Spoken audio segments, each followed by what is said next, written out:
Hello, my name is Leanne Lamb, and I'm with Contemporary Asian Theater Scene. It is my pleasure to welcome Willian Wong and Debbie Chinn Murray to this program about Sons of Chinatown, Bill's new book. With that, I'd like to introduce both Debbie Chinn Murray and Bill Wong. Debbie Chinn Murray is our moderator for today's program, and she's a fourth-generation Oakland Chinatown native. And she grew up in the 1960s hearing her father's Hoisan dialect and influenced by her Caucasian mother from American South. She's a dedicated community volunteer, and she serves with the Asian Youth Services Committee, founded by her father, Walter Chinn. After 20 years of being a successful Silicon Valley executive, Debbie transitioned to teaching music and is now focused on documenting her family's history and her father's impact on Oakland. Welcome, Debbie. Thank you so much for joining us. Thank you, Leanne. Now I'd like to tell you a little bit about Willian Gee Wong. He's a native of Oakland Chinatowns and is a veteran of print journalist and author. He holds a BA from UC Berkeley and an MS from Columbia's Graduate School of Journalism. William's career includes notable roles at the Wall Street Journal, the Oakland Tribune, and contributions to various publications. He's a former Peace Corps volunteer in the Philippines, and he also served as a regional commentator on PBS's NewsHour. He authored Yellow Journalist and co-authored books on Oakland's Chinatown and Angel Island. With that, I'd like to turn the conversation over to Debbie and William. Great. Thank you, Leanne. We're both very excited to be here. I'm especially excited to interview this very successful and celebrated journalist and now memoirist. So the first thing I want to ask you, Bill, in your book, you described yourself as a writer, a thinker, a social historian, basically someone who mixes facts with story and adds commentary. So writing a memoir is a very personal and probably one of the most difficult kinds of things that you can do in terms of writing. What compelled you to do this, and why now?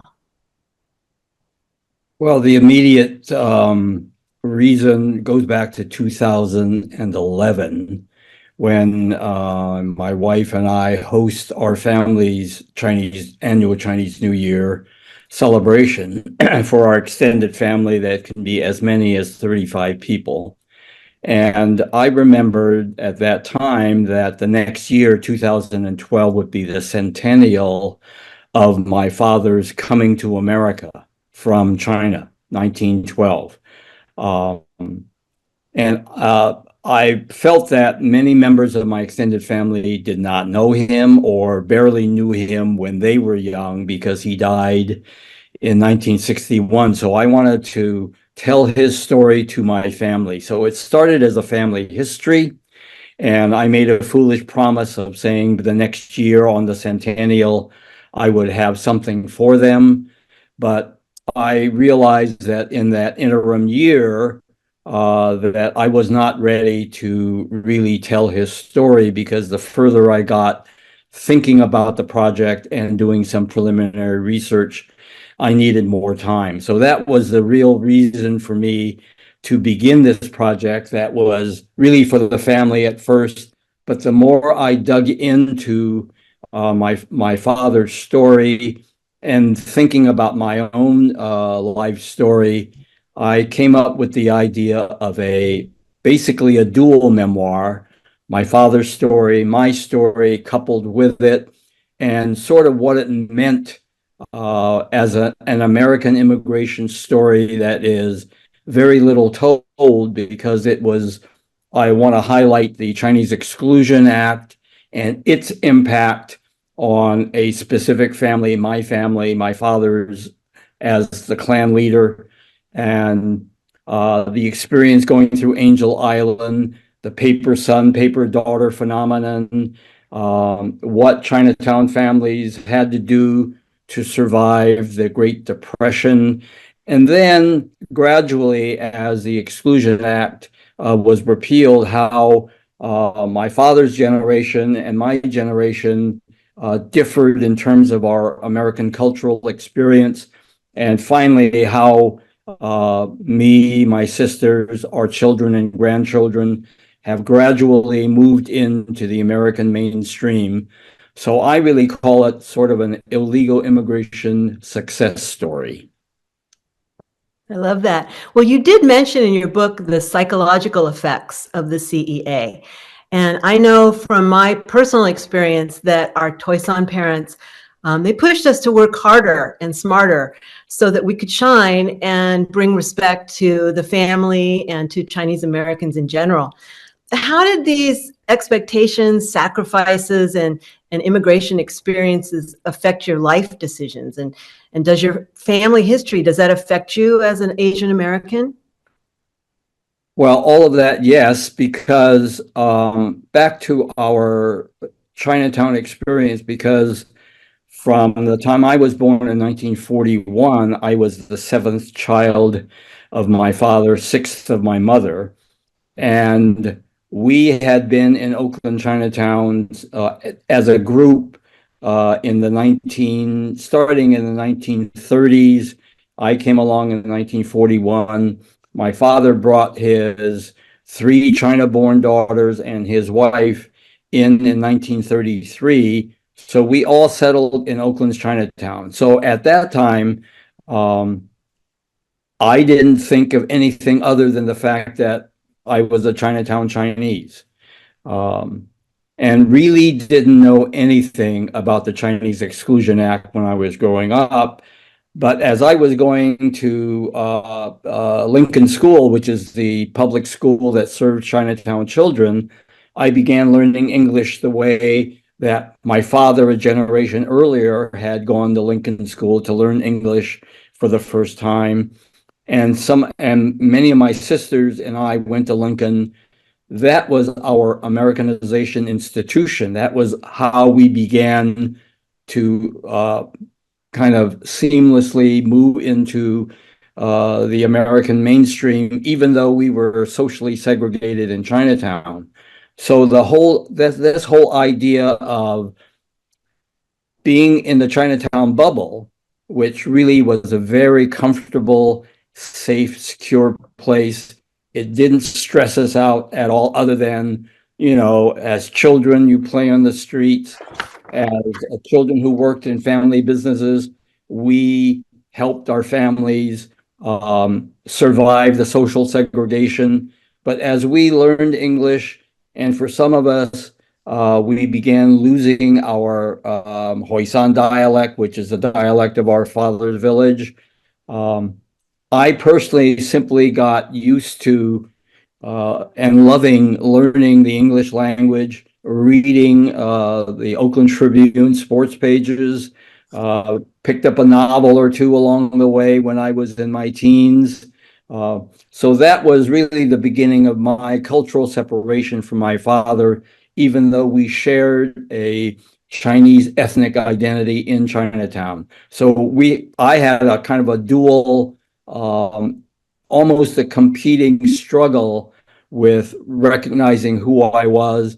This was, again, long before I knew about the bigger political picture of why we were in Chinatown in the first place.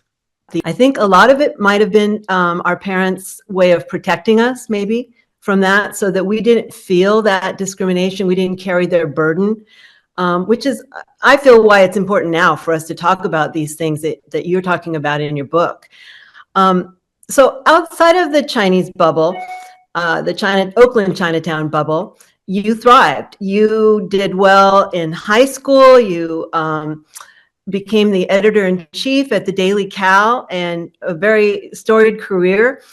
How difficult was that for you outside of the bubble? I mean, being in the big world with everyone, and how did you survive without any real role models? Well, at first, when I went to Lincoln, which was a school that had many Chinese immigrant children, contemporaries such as for myself and my sisters. But as I changed from Lincoln after the 8th grade, I went to Oakland High School, which is a couple of miles away in a white neighborhood, because my father had bought a home in a formerly all-white neighborhood, because that was the opportunity that Chinatown families had after the repeal of the Chinese Exclusion Act in 1943. And after World War II, Chinatown people began to have some opportunities outside of Chinatown for both work and living.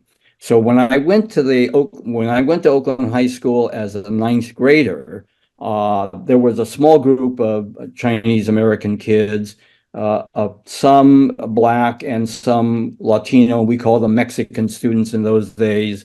But Oakland High, I estimate, was maybe at least 90% white when I started there in 1954. So I remember being intimidated at the beginning because I'm not very tall. I was suddenly surrounded by a lot of white kids who were taller, bigger than I was. My English was equal to theirs. There was no problem with the language. It was a matter of feeling different, maybe, I don't know, subconsciously inferior, because I had been in this Chinatown bubble for a long time. It's not as though I wasn't exposed to white people during the Chinatown years at the restaurant, because customers came into the restaurant who were not Chinatown people, but it was another matter to spend a school day in an almost all-white environment. But I found that my ability to write, speak, and while I don't consider myself to be the most sociable person, I was able to navigate, because I think that's what people have to do to adapt to a new environment where there is a level of discomfort. So I managed to make friends. I wrote for the high school newspaper, and the high school paper had mostly white kids. And then I was promoted to the yearbook editorship in my senior year by a journalism teacher who saw something in me that I didn't see in myself, because all I wanted to do was write sports for the high school paper. And she said, "No, Bill, I want you to be the editor of the yearbook." And that kind of stunned me in a way. And I had to learn how to be, quote, a leader. And at the beginning, I wasn't very good at it because I used the I word more than the we word. And that was really a lesson in life for me, because I found out that this was a team effort, and it wasn't something that I alone could do it. So all of that helped me, I think, gain some comfort with a lot of white kids. And I never felt any overt discrimination because of race, other than one or two social occasions where my Chinese American date and I had a proposed double date with a white couple. And I found out that right before that event, my male friend told me that he and his girlfriend couldn't go with me and my Chinese American date. I think it was just to a formal or a prom or something like that. And I later learned that it was the mother of the white girlfriend who objected to the fact that her daughter and boyfriend would be going with a Chinese American couple. But it was only after that I learned that, and I don't remember being totally upset about it, but the more I thought about it, I kind of called it a soft racism kind of thing, but that was more the exception than the rule at the time. So I was beginning to feel more comfortable in a white setting, and I attribute that to the fact that I was able to articulate and speak, and also just in my writerly way, able to make friendships and feel comfortable. Right. Right. Well, sometimes that happens to us, there may be a situation that you don't realize at the time is actually a discriminatory act, and you feel a little hurt, but maybe you don't know why. Um, did you have any issues or problems with your mixed race marriage?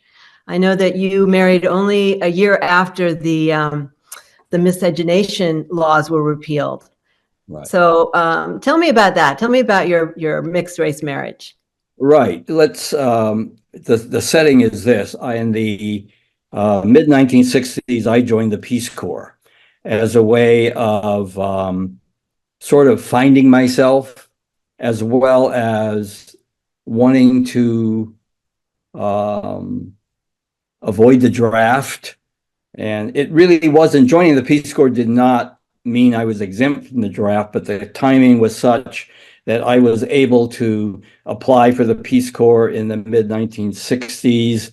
After I had spent a couple of years as a professional journalist in San Francisco for the San Francisco Chronicle and a couple of other newspapers. But I was feeling inside myself sort of unsettled about my career choice. On a personal level, I said to myself, I think I want to go out there and see the world. I had been in living with my mother and one of my sisters for 20 some odd years.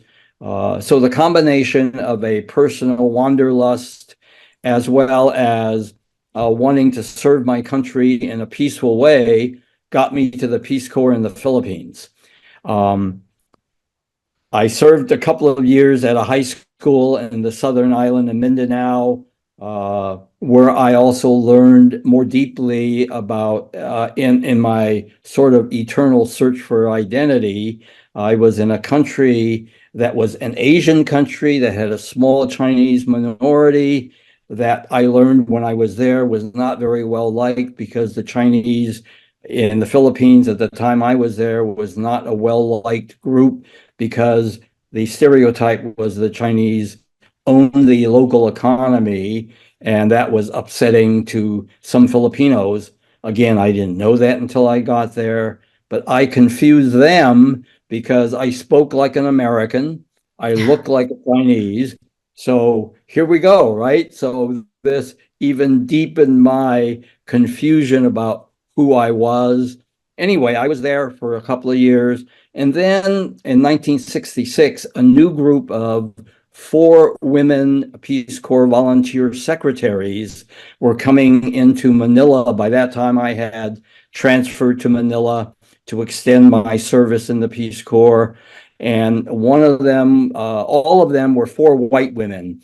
So we Peace Corps men were sort of hungry for female companionship and attention. So some of us went to the airport to meet these 4 new Peace Corps volunteer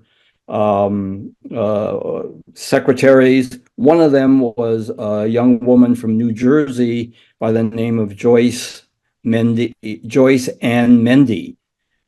Pretty, very beautiful picture. We met at the airport, just said hello.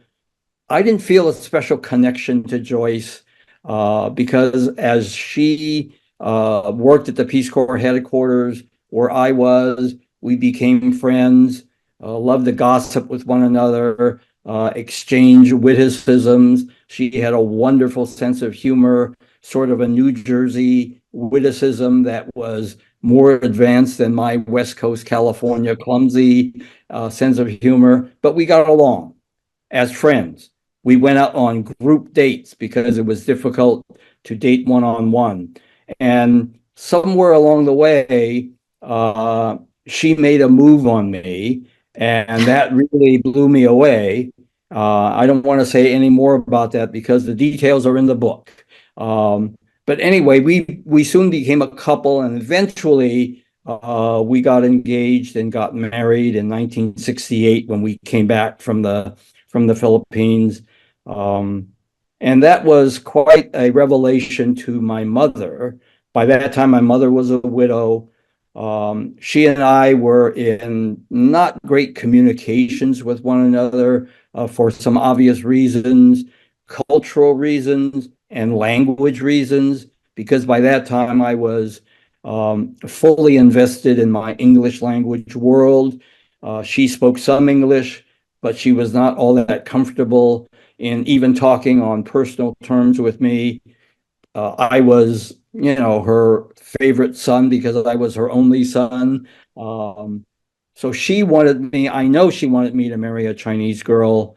So I asked my sister to help, facilitate the introduction because this was from afar. I was in the Philippines. I told one of my sisters, hey, Nellie, would you please inform mom that, I'm getting engaged to this woman who is not Chinese. So by that time, when we came back, we set the wedding date, and my mother and two of my sisters traveled from California to New Jersey to attend our wedding.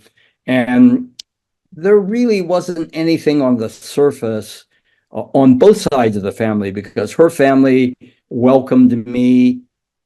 My family welcomed Joyce because we had respective, introductory visits in 1968 before we got married. So I was really pleased about that because both of us were, I know, nervous about meeting each other's families because we didn't know how the reception was going to be. And at the time, I knew nothing about the 1967 Loving case that made interracial marriages legal, I guess, is that the term? We had no idea, we had no idea that we were, we of course knew that we were breaking some barriers, but it was more family, internal stuff. So it worked really well. And there was nothing negative that we saw, even though I suspect my mother really never liked the fact that I didn't marry a Chinese girl. It would be her preference for you to marry within the race. But Right. You married your best friend. You married your best friend, which is fabulous. And your family, both your families came around because I think that people see each other as people one-on-one and not so much as the race that you represent. So it's nice to have that kind of acceptance now with your family, I'm sure. Yeah, it certainly is. And let me give a shout out to America in this regards. America has a very complex history with regards to people of our ethnic background. But that aside from the moment, it also has the attribute of giving people who live in this country some freedoms that I don't think I would have had I stayed in China. Had I been, it's a very complicated picture about that. Nonetheless, when I became a full-blown American, using my language skills and my own abilities to navigate the American cultural landscape outside of Chinatown, it also gave me the freedom to feel and to meet people not of my own ethnic background, either become friends or not, because, we're all humans and we have different levels of relationships, some of which we connect well with, others of which we don't. But that's all right. That's kind of life, isn't it? At least in contemporary America. So I had and when I went into my career choice, being a newspaper journalist, it was a field that had very few Chinese American, Asian Americans at any level.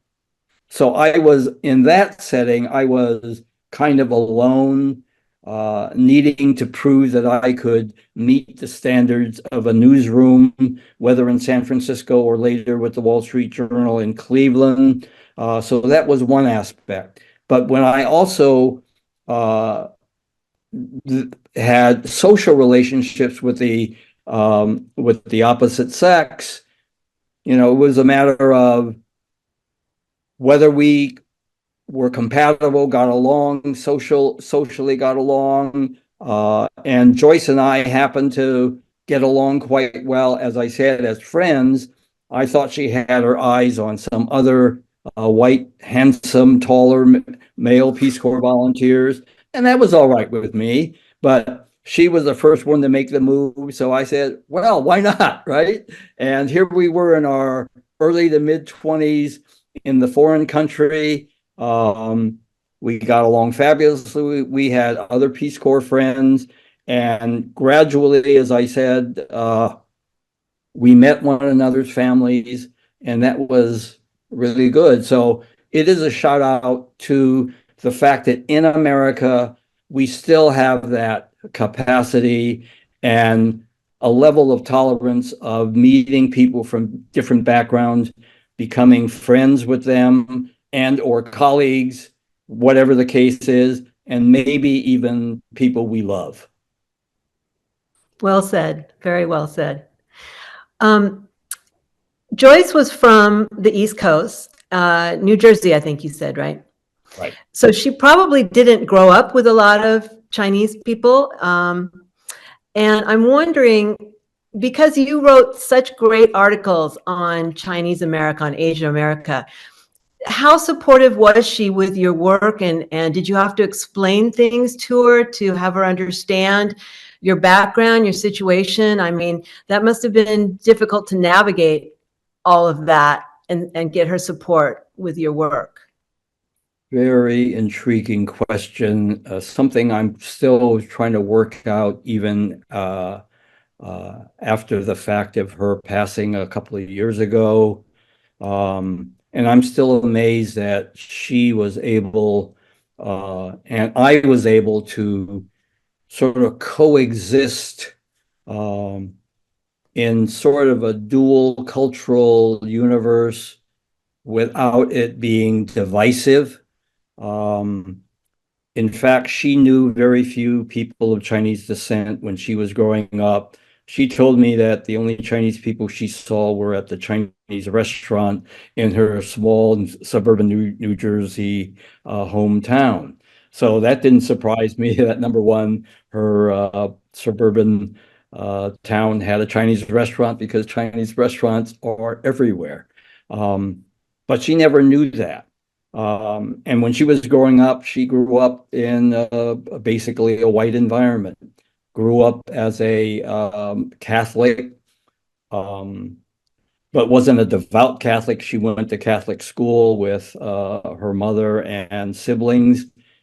But something told me that when she came to the Philippines as a Peace Corps volunteer, she was at least open-minded enough and good-hearted enough to serve in an institution that purportedly was trying to serve the world, as opposed to our military efforts in Vietnam simultaneous to our service in the Peace Corps. So that said something to me. And then her personality was such that she was open-minded to whatever my professional career, because I talked about this dual cultural universe that I was trying to navigate, because I was going through my long identity search that stretched all the way back even to the times when I was beginning to think about my father after his death. When I was beginning in journalism, I was not yet ready to, quote, write about my community and my own issues and because I hadn't learned enough yet. And the political environment was so volatile in the 1960s that my first political interest, frankly, was the civil rights movement out of the South, learning about what Martin Luther King and the brave Black and white people who were trying to gain some equality for Black people.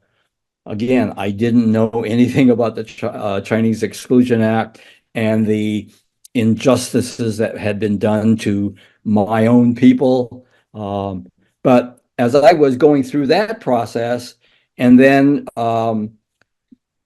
beginning to sort of search deeply into my own background and my own history, I began to write in the 1970s about some Asian American issues for the Wall Street Journal, which in itself was quite a move, because hardly anybody was writing about Asian American issues in the 1970s for a highly rated, prestigious newspaper, even one that was thought to be, for the Wall Street interests.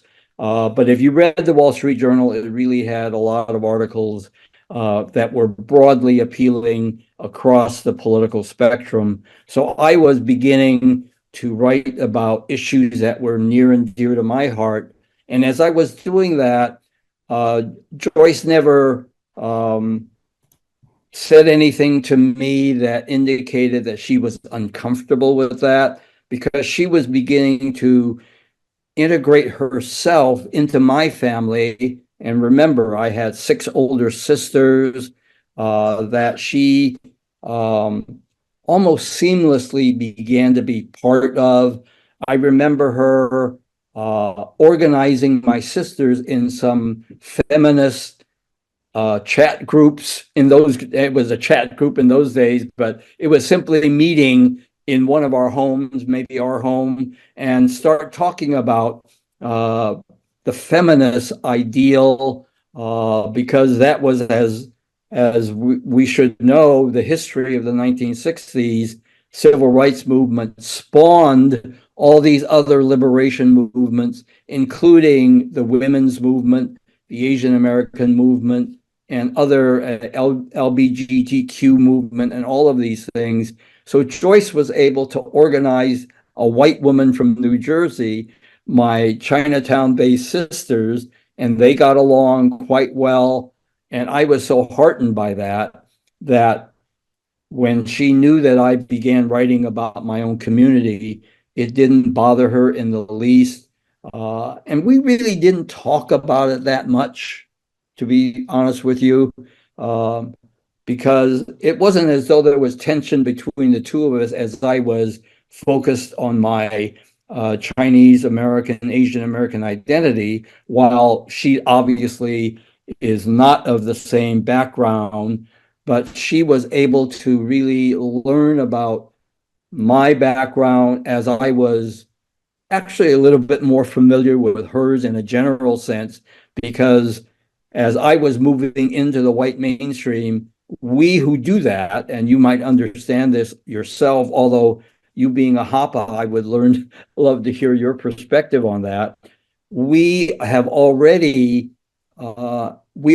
know and are sort of overwhelmed in some way by white culture. And in some other interpretation, some might say I'm being assimilated, or what is the term, whitewashed.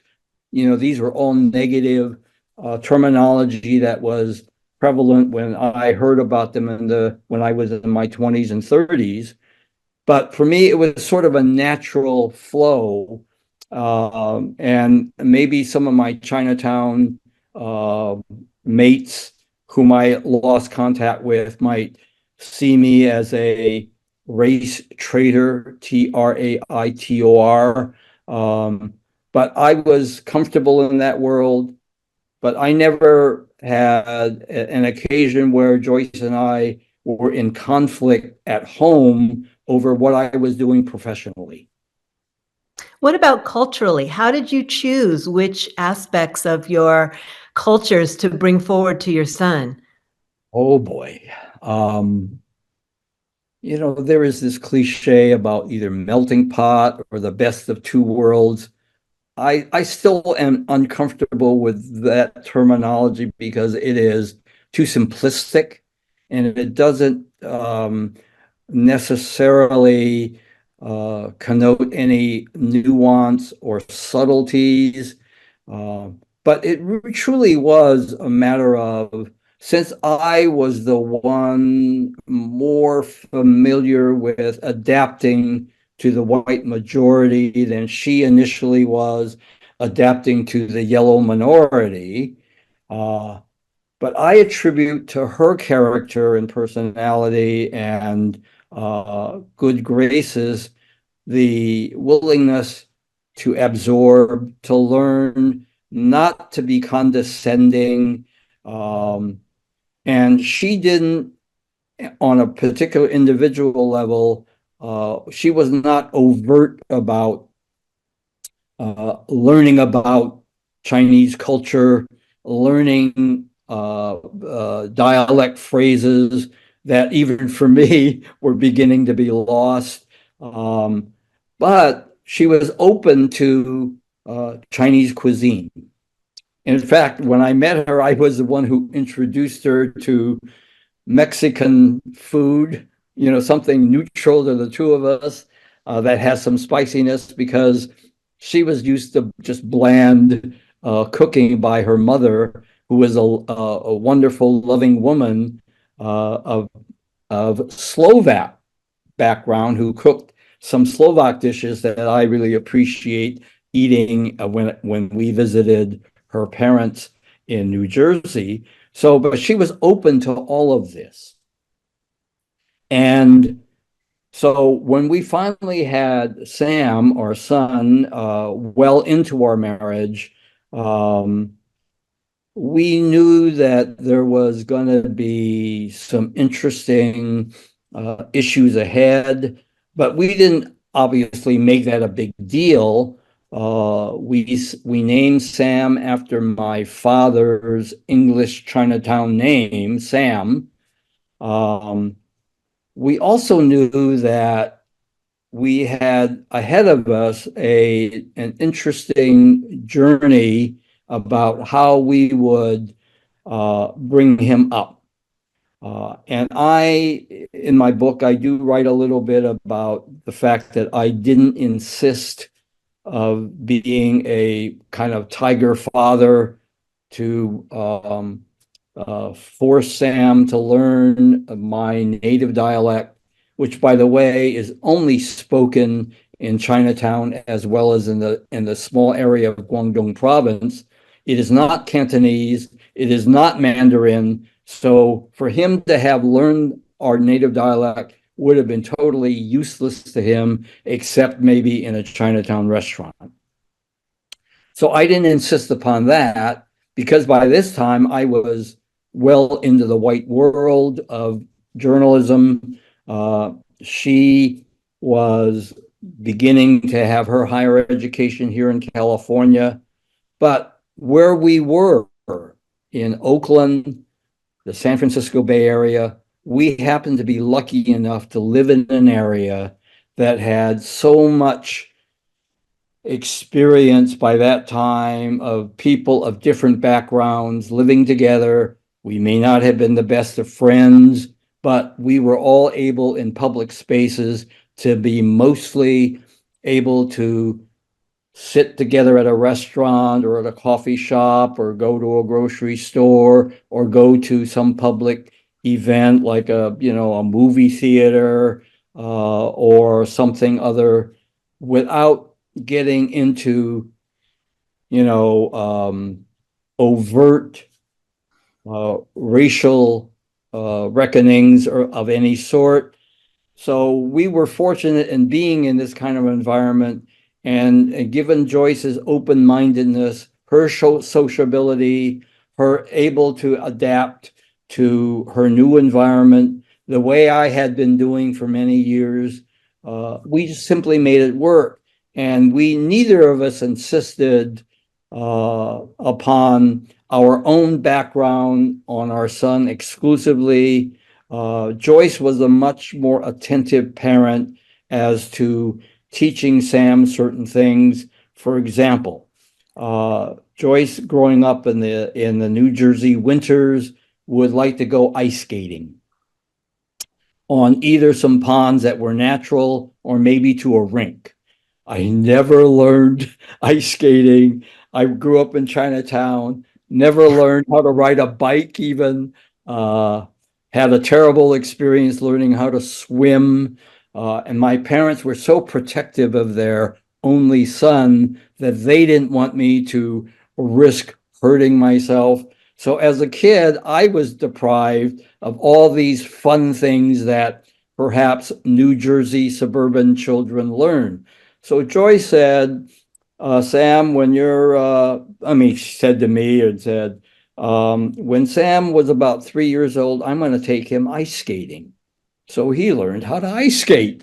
That eventually, then he learned how to play youth ice hockey. And so, oh my God, right? So it was that kind of thing. And she was much better at the practical parenting issues than I was. I remember loving just teaching how much reading to him when he was about 6 months old. I remember at a house that we had in Oakland, we had a staircase, and I vividly in my mind, I remember sitting at the bottom of the staircase with a book, and he may have been, I don't know, 6, 8 months old. I read to him. He was very quiet. He listened. I love the fact that he was had a disposition that would not be cranky kid. And so I did that, but I read English language books. I didn't read him necessarily anything to do with my background. So we were able to sort of do that without making it a big deal as to whether he was half Chinese, half white. And as a result, and I'm biased here, I think Sam has grown up to be a wonderful human being, which to me is the bottom line. It really matters little to me what he does for a living because of who he is, a good person. That's nice to hear. Well, it sounds like you two did a wonderful job raising him. I know it's hard being biracial. Myself, I've struggled with identity problems, and you're telling me that you've had identity problems just being an Asian American. Sam,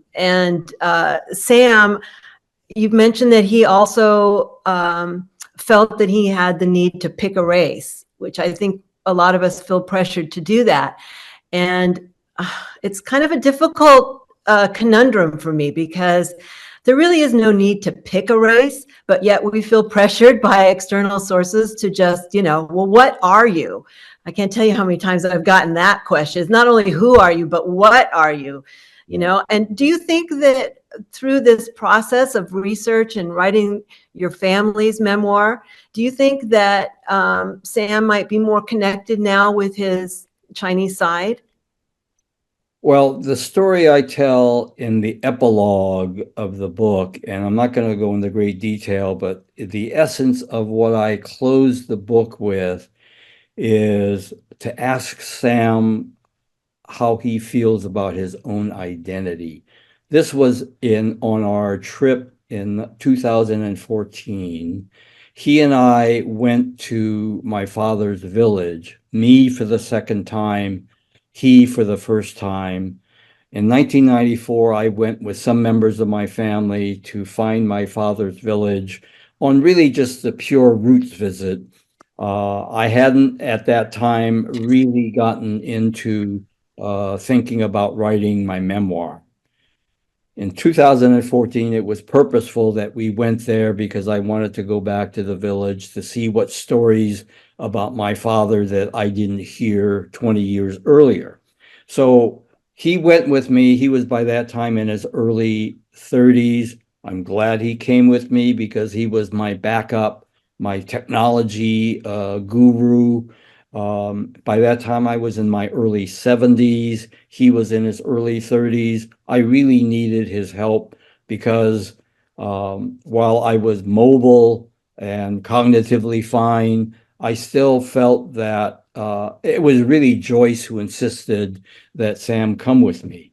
So during the trip at one of our hotel rooms, I decided to ask him how he felt about being in the homeland of his paternal grandfather, whom he never knew.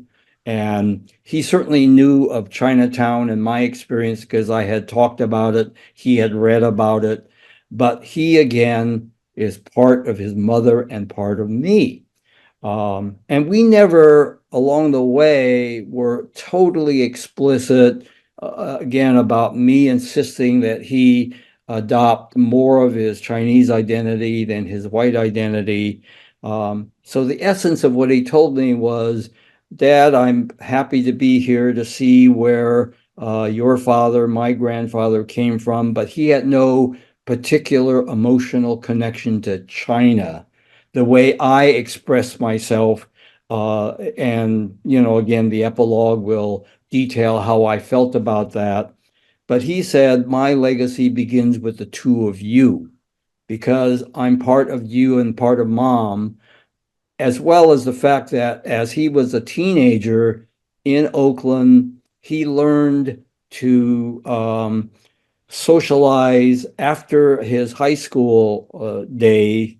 He went to a multicultural, multi-ethnic martial arts training group that also had a performance group. So he learned to become friends with uh, Black kids, other Hapa kids, other Asian kids, some white kids, young men and young women who came from different socioeconomic classes. And he became close friends with a number of them, and he still maintains friendships 20, 30 years later with some of them. So he was able to be comfortable in a multicultural, multi-ethnic environment without emphasizing either his Chinese side or his white side.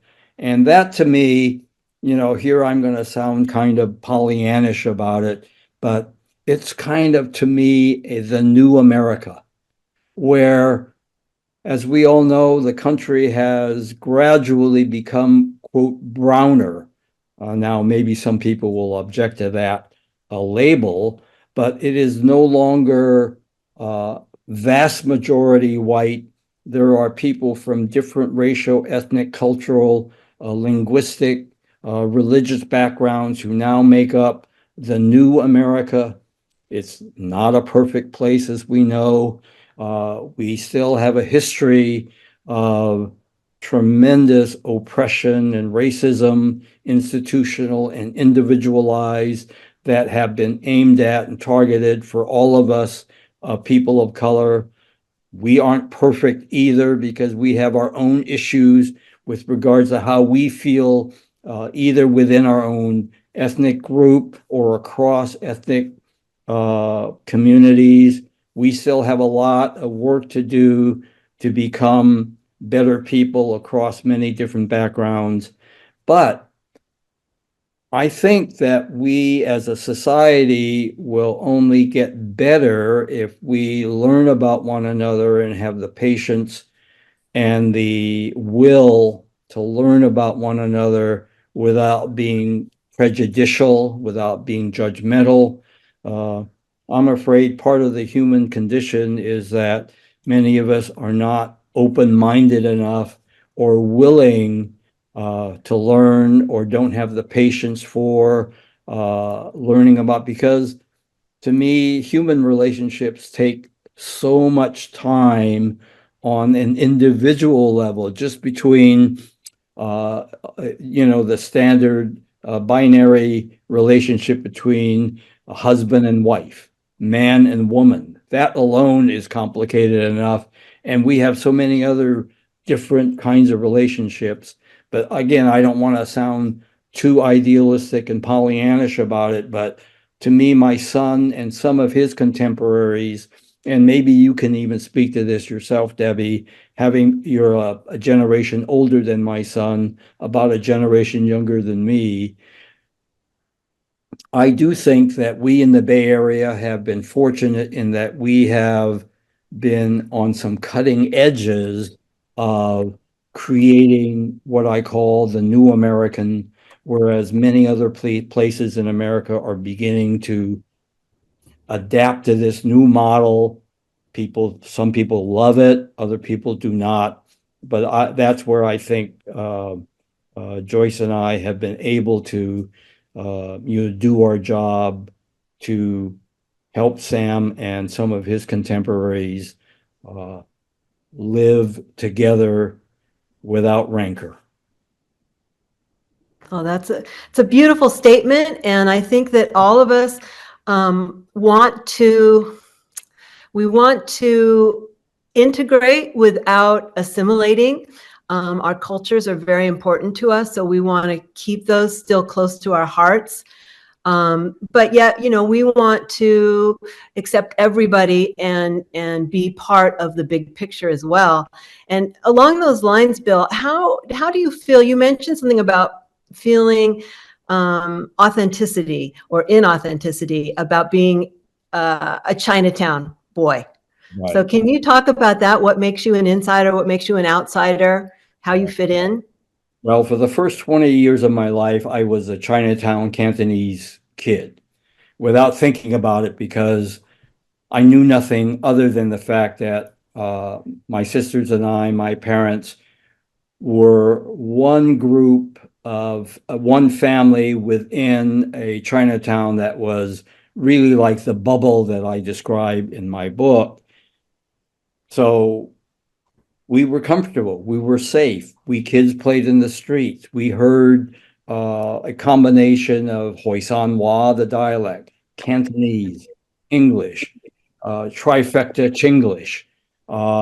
We went to Lincoln School, a lot of other Chinese kids with some non-Chinese there. So it was no big deal with regards to my identity. It was beginning for me, back to my getting into a white high school. So I said, wow, here I am. Who am I? That's when I began my identity search. So give me your question again, because I'm veering off a little bit. So I hope that Leanne can edit this part so that we can get back on track. So give me your question again. Okay. So I'm just wondering how you feel about assimilation versus integration, and what it feels like to be an insider and an outsider in the Chinese diaspora. Going forward, are you more of an insider now that you have exposed yourself by writing this memoir? The authenticity question, right? So at the beginning, there was no question that I was within the Chinatown bubble. It was only later, gradually, in various phases of my life, that I began to wonder who I was. And I do think of myself as being assimilated, in the sense that I got into a career that was largely white. I married a white woman. I lived in different places in America, lived in a Washington, D.C. area, lived in New York City, lived in Cleveland, Ohio, and moved back to the Bay Area after being away from the Bay Area for 8 years, including 3+ years in the Philippines. So I was exposed to many different environments in which I, as an individual, was largely in the minority. But by that time, I felt that I was beginning to be assimilated, if not fully assimilated, integrated, then assimilated. Interesting dual terms, which we may each have a different definition of. But all at the same time, I still had this long, meandering journey to find out what my racial ethnic identity was, even though I knew I was Chinatown Cantonese. But I was then beginning to learn about the Asian American identity. And then when I went into all white environments, or when I came back to Oakland, to write about the Black experience through my Asian American eyes. Then when I went to Chinatown, after all this time, I learned that my Chinese dialect was so bad that I began to feel an outsider within my own Chinatown.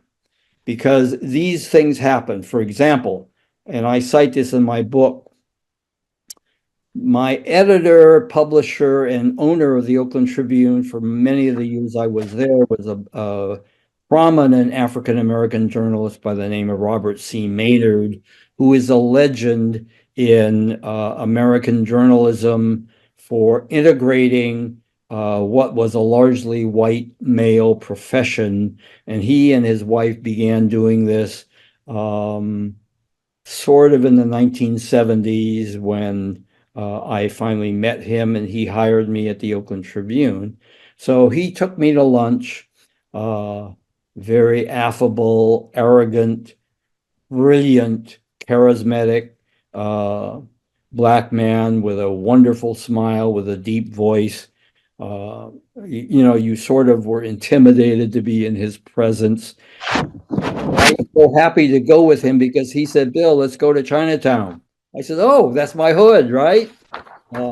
He took me to one of the only non-Cantonese restaurants that existed in the 1970s. A cuisine that I'm not familiar with other than the broad strokes of stir frying and all that stuff. The spiciness was quite intense, something I wasn't even used to, but he was able to order in Mandarin at this Szechuan restaurant, which knew the Mandarin dialect. I didn't know Mandarin. He was in my hood, so he really sort of intimidated me, and I was in awe of his ability to speak Mandarin to the waiter and get great food. Otherwise, we had a great conversation. I enjoyed getting to know Bob better, even though I was not a buddy of his. He was thankful for me to do the job as business editor of the Oakland Tribune that he hired me for.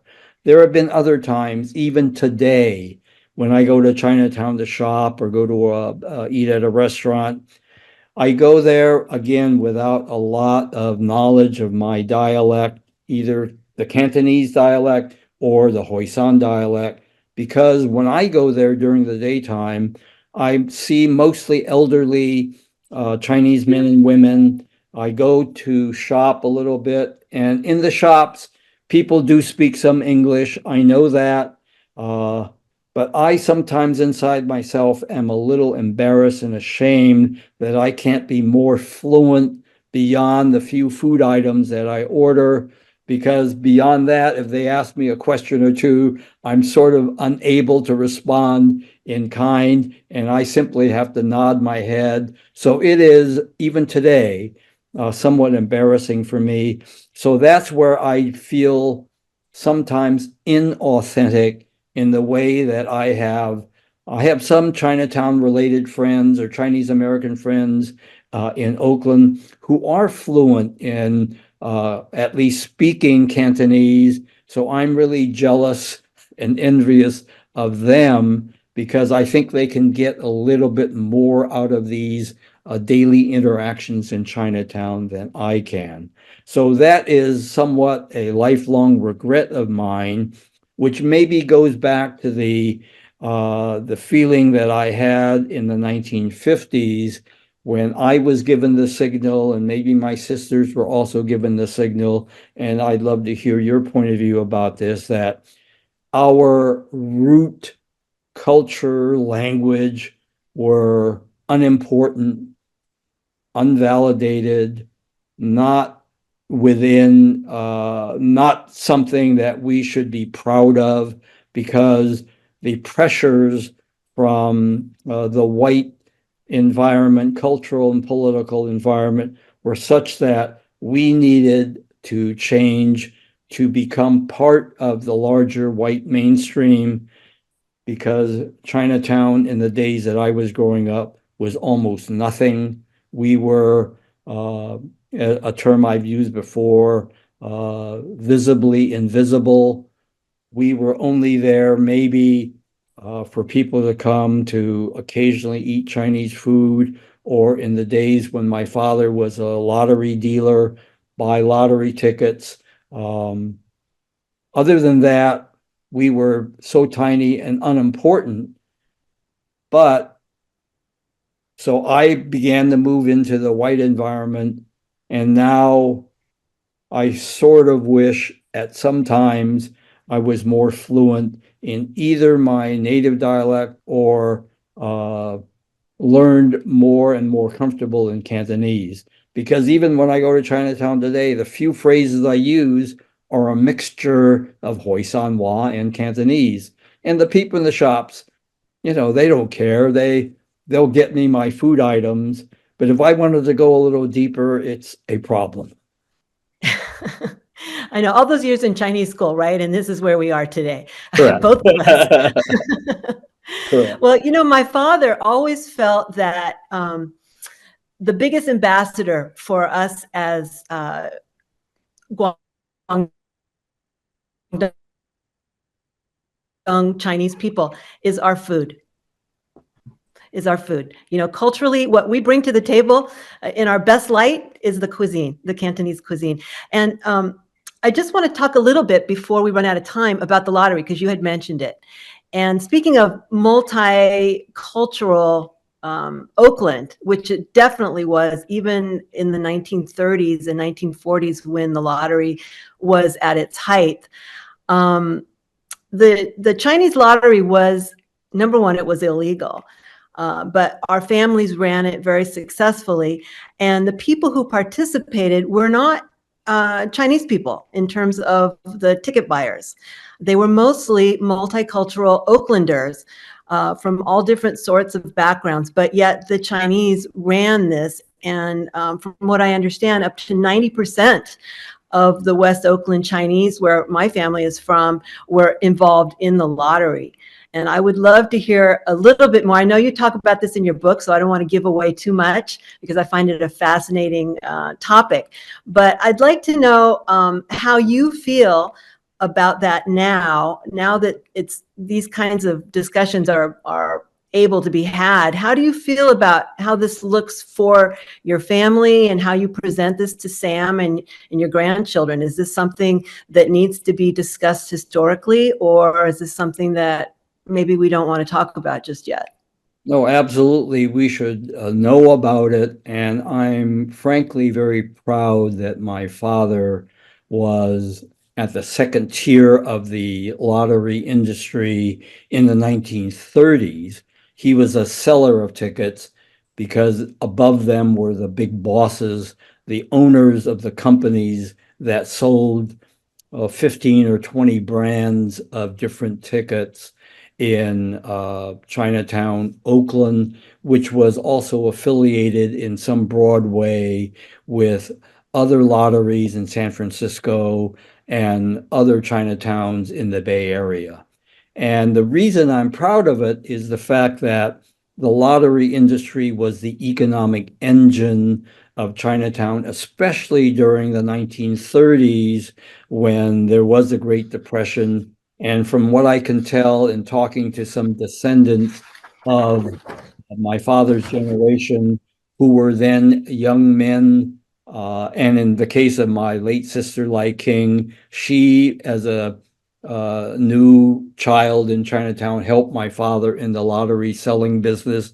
They were employed to work in this industry that provided the economic wherewithal for Chinatown in general to survive. It was a major employer of Chinatown people because it was so busy with, as you indicated, ticket buyers, bettors, I call them, many of whom were not of Chinese descent, but there were both Chinatown residents of Chinese descent, Japanese, Filipinos, presumably some Koreans.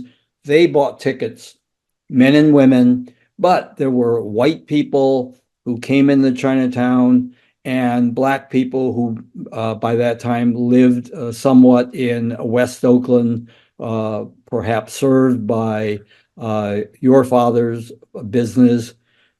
So it was such a economic engine that was a survival mode. But for some Chinatown people, I'm sure they didn't think it was an illegal business, even though technically it was illegal. But you and I know that the white establishment in Oakland, the politicians and the police force at the top, as well as the beat cops, all knew about Chinatown gambling in general and Chinatown lotteries in particular. And there was a very cozy relationship that was either unspoken or openly secret about payoffs to the cops and politicians. I talked to some descendants who told me that their father or family lottery business was given some advance warning when the next raid would take place. And one of them told me that his father replaced the door to the lottery room with a ratty old door. So when the police came in with their axes, the ratty door would be the one destroyed and the new door wasn't. It was that kind of a situation where it went on. People knew where the shops were. People knew where the companies were, where the drawings of the winning numbers or the winning phrases were done openly. And the other reason I'm proud is that this is a contribution to American culture of now the gambling industry, because we all know how popular lotto is nationwide. Every week or so on television and through other communications means, we're told that, oh, this week's lotto is worth hundreds of millions of dollars. And maybe as a footnote, the chances of winning are 1 in hundreds of millions or something like that. But nonetheless, it is so much a part of American culture that the lotto today really does trace its roots to Chinatown lotteries that were in the 30s and 40s were illegal. So I'm not sure many people are as proud as I am, perhaps you are, of contributing to American culture the way many of us are proud that dim sum and other Chinese and Asian cuisines are now part of the conversation among all the foodie elites that are out there who are showing all their wonderful dumplings on Instagram photos or on TikTok. Right. Well, just a real quick side note on this. The lottery was illegal in Oakland, but it wasn't illegal nationally. It wasn't a federal offense. Yeah. So it's kind of funny how that was enforced that way. But I feel that our families did this as a means of survival and a means to make enough money to support their family in an environment where it was more hostile for them to obtain better paying jobs. It was discriminatory, so they weren't able to get the kind of jobs that they needed. So I see this as a very positive form of activism, really, in the 1930s. And the question I have for you, Bill, is how do you feel that you've evolved as an activist since you began your career? Have you become more of an activist, or what's your viewpoint on that? Well, my career identity is that of a newspaper journalist who has then evolved into writing this memoir, which took me about a dozen years to finish. I've never saw myself as an activist per se in the definition of what political activism is as I understand it. But for a brief period in my journalism career, I became a journalistic activist in that I and some of my other Asian American media workers in the mid to late 1970s formed an organization called Asians in Mass Media, strictly Bay Area people, who younger Asian Americans than me who were beginning to work in print and broadcast, mainly television, some radio. And for most of the community of Asian American media workers, I was among the oldest at the time. But I was also happened to have the luxury of working for the Wall Street Journal, a national newspaper that had a very small local profile. So I had that luxury of being an activist on the local level because it didn't affect my professional standing with the Wall Street Journal, which in those days could care less about local journalism. And so me and some of my other Bay Area media workers decided to organize under the guidance and inspiration of Chinese for Affirmative Action, which was one of the newest versions of a Asian American civil rights organization coming out of the civil rights movement. Some very courageous brave people such as Willian Gee Wong and Henry Durr were the leaders of CAA, and they had some concerns about employment of more Asian Americans in industries widely, including the media industries. So their aspirations met with some of the young media workers that I was colleagues with. So we formed an organization inspired by CAA's inspiration. And so that was my activist period when I became chairman of AMM for a couple of years, worked out of my home. Joyce was helpful in helping me organize some of this activity. Some of the younger Asian American media workers were with me, and we began on two fronts to sort of monitor the coverage of our communities, as well as to try to get more of us more widely spread in local newspapers, radio stations, and television stations.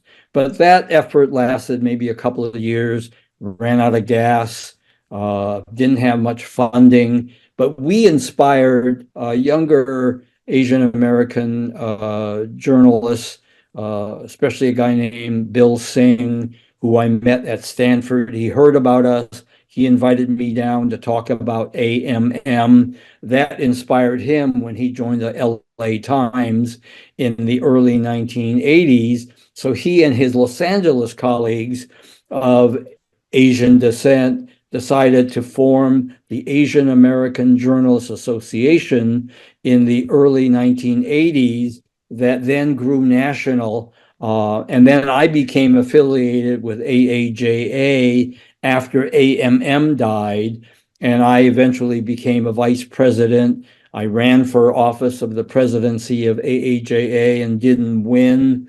So that was my period of trying to bring some of my passion for integrating the media profession, so more of us from our Asian backgrounds would be workers, and more importantly to me, have our newspapers, magazines, radio stations, and television stations pay more attention in terms of covering us more deeply and more authentically and more honestly than simply covering us once a year for Chinese New Year.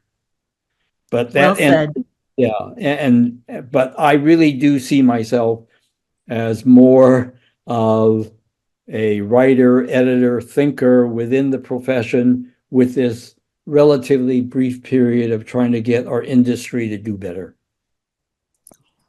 Brilliant. Brilliant. I know we're running short on time now, but I do have this one question I want to ask you. And maybe if you can give me a short answer. How have we as Americans changed from our initial Chinese immigration experience?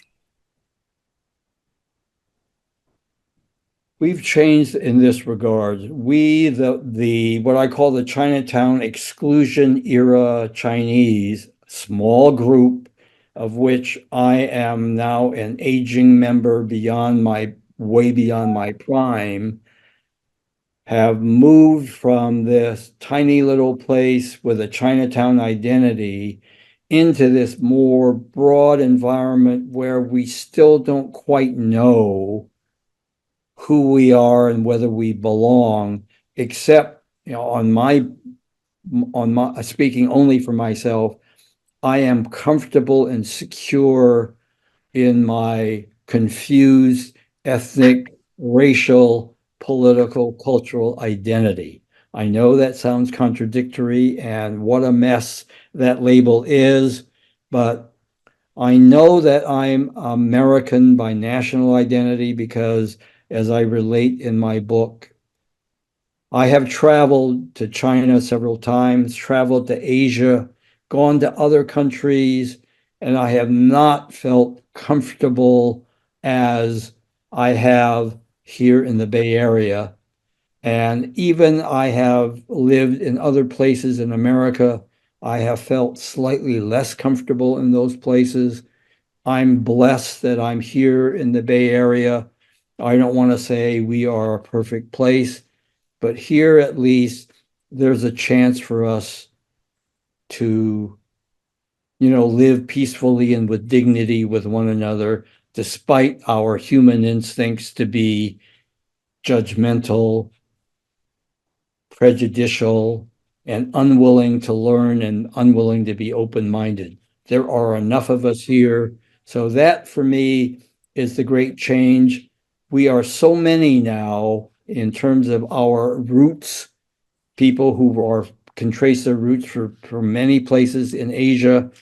We are multi-American generations, very smart people who are brave enough to work in all different fields in America, including the highest ranks of politics, medicine, the law, academia, technology, media, culture, the arts, so many of us now. And I don't think it is now possible, even though there's the existence of anti-Asian hate that still exists and we still must fight back. There is no chance that another Chinese Exclusion Act will ever be able to be a reality in America. I hope you're right. Well, I personally feel that we soar and fly on the wings of our ancestors. Exactly. Yeah. For everything they did for No question about it, because us. without, Okay, so Bill, I'm going to ask you this question. yeah, go ahead. I'm sorry, please. No, The yeah. next question I want to ask you is, if you had to pick an actor to play yourself in the musical version or theatrical version of your life, who would best represent you? Oh my goodness. It's not as though I haven't thought that my story could be adapted to some kind of visual form, but I really haven't given a lot of thought. So let me think. And now, since I'm in my early 80s, there's a lot of time here, right? And I write about the great expanse of the arc of my life, which to me is special, but may not be to a lot of other people. Oh, let me think. Well, maybe as a younger man, Hudson Yang, who played on one of the television series. I think he might even be a little old to play me as a kid. As an elder, maybe Tai Ma, maybe not a big name, but I've seen him in roles where I hear his Chinatown English accent. And I love it because I think he would be good as an elder. Now, in my middle years, wow, it could be Jet Li. whoa. Thank you for that.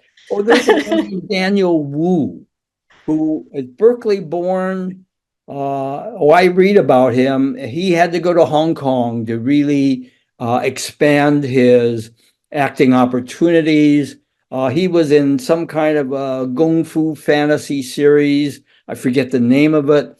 Handsome man, great actor, as far as I can tell. So maybe he could play my middle years. But you really caught me by surprise. I'm not sure. But there are others. I mean, Ken Jeong is a possibility. Daniel Day Kim, why not him, right? Well, I love it. Ah, what a way to end. Yeah. Well, I want to thank you. Thank you, Leanne Wong Lam, and the CATS community for sponsoring this interview with William Gee Wong. To hear more about his fascinating life, you can purchase his book, Sons of Chinatown, at East Wind Books or on Amazon.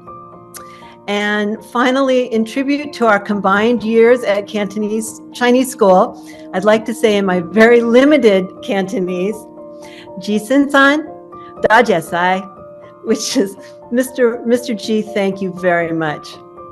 Ou dare is the way we would say it in Hoisanwa. Excellent. Thank you. Excellent. Thank you.